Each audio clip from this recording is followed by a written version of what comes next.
bem-vindo ao canal Ana Figueira. Hoje, dia 5 de março de 2020. Vamos para as notícias. Segunda-feira, Benjamin Netanyahu comemorou bastante os primeiros resultados das urnas abertas, dava a ele uma ampla vantagem sobre o Benny Gantz. Estavam já falando que ele seria o primeiro-ministro interino, que ele já tinha conseguido 60 cadeiras, faltava só uma. Mas como eleições, como eu falei com vocês, em Israel não se decide num dia só, continuam os votos, essa diferença para o Benny Gantz diminuiu. E hoje o Benjamin Netanyahu ele consegue fazer uma formação de 57 ou 58 cadeiras. Ele precisa de 61. E o Gantz também tem essa aí, de 56 a 57. Nesse momento, nenhum dos dois consegue fazer uma formação de governo, uma colisão para ser primeiro-ministro. Então leva a uma instabilidade política ainda em Israel. Então você vê que ele festejou muito, porque as primeiras urnas deram a ele uma vantagem muito grande. Só que conforme foram desenrolando as outras urnas, essa vantagem foi diminuindo as cadeiras, e ele ficou com 36 e o Gantz 33. E agora, para a formação de governo, nenhum dos dois tem esse número. Aliás, o Benjamin consegue até 59, pelo que foi falado em Israel.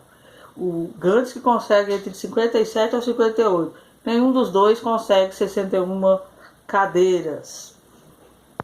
Sanders é uma multidão mista tentando impedir Trump e Israel de acolher o Messias. Esse Sanders aí é o que está na disputa eleitoral lá dos Estados Unidos para disputar com o Trump. Ele está na frente, ele é judeu biologicamente, mas ele é totalmente contra Israel. De acordo com o mais prominente especialista em cabala da história judaica, a multidão mista governará Israel por 70 anos. Após os 70 anos, o Messias chegará. E é exatamente isso que está acontecendo agora com o Estado de Israel, de 72 anos. O seu atual impasse nas eleições, explica o rabino Michel Moskov. Aí passa a matéria, fala que o Messias possa chegar a multidão mista que dominará a terra de Israel e será derrubada. Também se sabe que o rabino Shabat disse a Netanyahu que seria o último primeiro-ministro.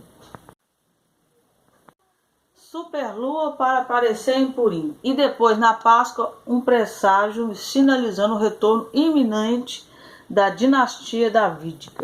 A primeira superlua de 2020 aparecerá na segunda-feira à noite, quando o feriado de Purim termina e o segundo dia feriado, como Shushan Purim, começa. Uma superlua ocorre quando a lua cheia coincide com o perigeu mais próximo que a lua chega da Terra. Aí você vai lendo a matéria. O feriado de Purim foi marcado para o 14º dia do mês hebraico de Adar. De acordo com o livro de Estel, os judeus que viviam em Shushan celebravam Purim no dia 15 de Adar. Essas duas datas foram estabelecidas em perpetuidade. O sábio estabelece essa regra para outras cidades semelhantes a Shushan. Inclui Jerusalém, Jericó e algumas opiniões Jaffa e Tiberíades. Purim também coincide com o equinócio vernal, onde qualquer lugar do mundo, dia e noite, tem aproximadamente 12 horas. Essa superlua de Shushan acontecerá também no dia 8 de abril, 7 de maio e 17 de setembro. Superlua, um sinal de novos governos. O rabino Yossi Feinberg notou o significado político da superlua que recai sobre Purim, que vai ser segunda-feira, o último dia, Páscoa, dia 8 de abril, e o Rosh Hashanah, dia 17 de setembro. Rosh Hashanah substitui a festa de trombetas, que é também a passagem do ano dos judeus. A lua representa Malchut, realeza, disse o rabino Berg.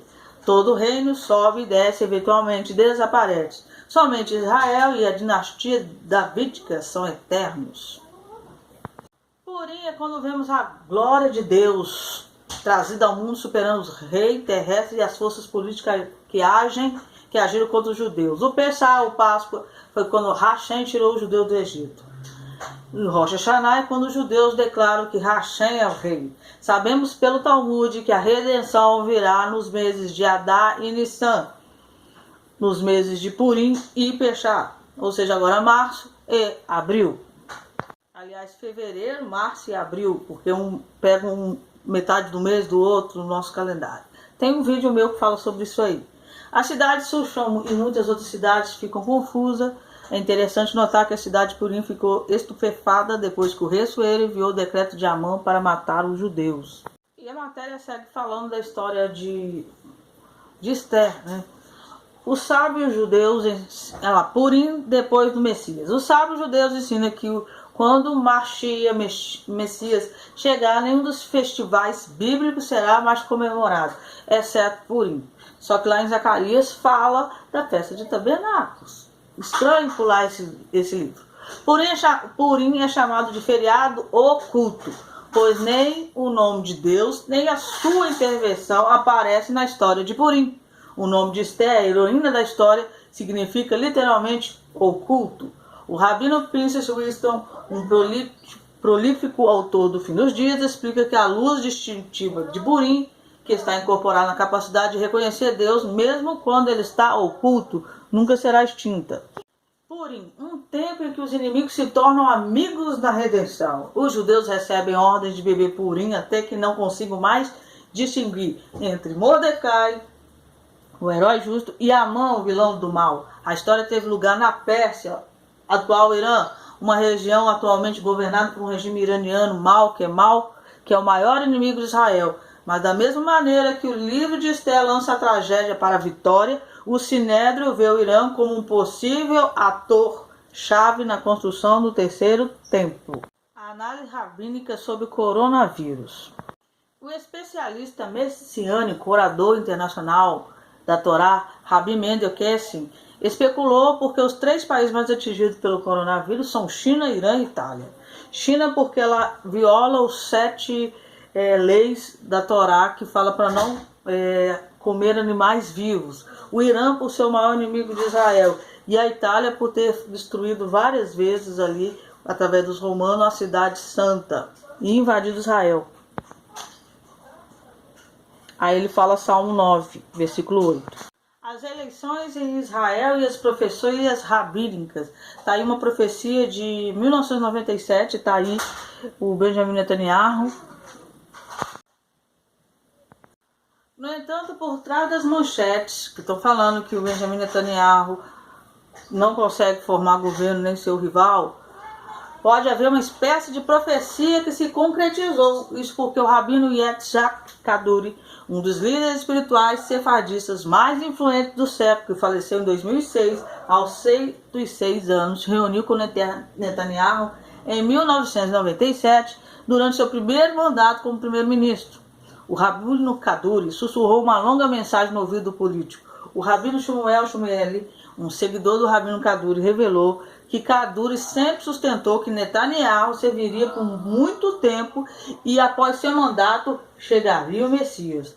Antes da sua morte, Kaduri havia dito que esperava que o Messias judeu chegasse em breve e que o conhecera um ano antes. Tá vendo? Ele está falando que conheceu o Messias um ano antes. Lembrando que esse rabino Kaduri fez várias previsões e todas elas se concretizaram. Inclusive do primeiro-ministro Ariel, que ele ia sofrer um problema de saúde e ele não ia governar até o fim. Falou do Netanyahu que ele ia ser o primeiro-ministro que ia governar por muito tempo. Todas as previsões dele aconteceram. Em 2018, o Brinco Israel News informou a opinião de Levi Sudrich e observou os muitos paralelos entre o atual primeiro-ministro e Jonathan, filho do rei bíblico Saul. Sudrich sugeriu que Netanyahu esteja cumprindo a função de Mashiach ben Yosef, Messias da casa de José, na primeira metade do processo messiânico de 2 etapas. No Talmud, eles acreditam que pode ser que tenham 2 Mashiachs. Um Mashiach ben Yosef da casa de José, que vai abrir o caminho para o Mashiach da casa de Davi. Então ele está cumprindo, ele está cumprindo a de José, o Messias como José, e agora vai vir o Mashiach da casa de Davi. Mashiach ben Yosef é um processo prático mundano que inclui a reunião dos 2 dos exilados e a construção da terra de Israel, que já aconteceu. O segundo estágio, Mashiach ben Davi, Messias da casa de Davi, é um processo milagroso que inclui o restabelecimento da dinastia davídica e a conclusão do terceiro templo. Para Sudri, Mashiach ben Yosef Netanyahu está abrindo um caminho para Mashiach Davi, que seguirá imediatamente. É muito claro que vemos no primeiro-ministro Netanyahu que ele está cumprindo seu destino como Mashiach ben Yosef. E o nome do Netanyahu é composto pelas letras do nome Jonathan. E Netanyahu também, Yahu, é o nome de Deus, né, também. Esse sentimento foi repetido pelo Rabino Moshe Ben Tov, conhecido por sua capacidade de perceber o passado e o presente das pessoas olhando a mezuzá da sua porta. Depois de anexar uma mezuzá do gabinete do primeiro-ministro, o Rabino Ben Tov fez uma declaração notável ao primeiro-ministro. É muito importante que o seu amor por Israel continue até que o Mashiach chegue, porque você permanecerá no cargo e o encontrará, disse o Rabino Ben Tov a Netanyahu. Você quem lhe dará as chaves desse escritório. Abaixo está o Lubavitch Rebbe instruindo um jovem Netanyahu a acelerar a vinda do Messias. A gente não pode negar que é muito estranho que Israel tenha eleições, e o Benjamim continua, mesmo provisoriamente. Sim, ele deve estar guardando o lugar de alguém, porque ninguém tira, e ele continua, não é primeiro-ministro, mas também não é. Então, vamos ficar mais atentos, porque profecia em cima de profecia estão acontecendo. Deus abençoe vocês.